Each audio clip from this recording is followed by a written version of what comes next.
Le personnel du SAMU d'Angers manifestait aujourd'hui devant ses locaux, juste à côté du CHU.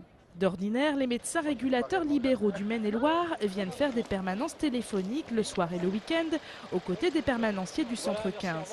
Mais depuis quelques semaines, les médecins libéraux refusent de reprendre leur permanence, pas assez valorisée à leur goût.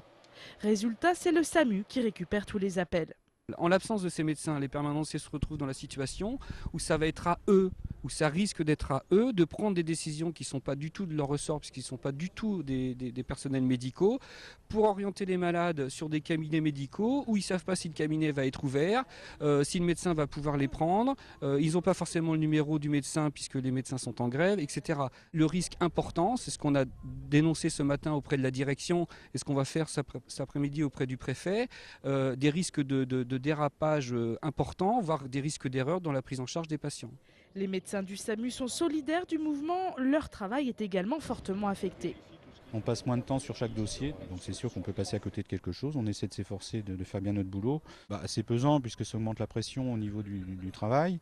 Et puis on sent bien que depuis le début du conflit avec les médecins libéraux, c'est assez tendu. Les permanenciers ont toujours peur de prendre des décisions qui ne sont pas adaptées. Le problème reste en suspens pour l'instant. Le SAMU dépend de la décision des médecins régulateurs libéraux. Quant à ces derniers, ils ne peuvent être contentés que par une décision du ministère de la Santé.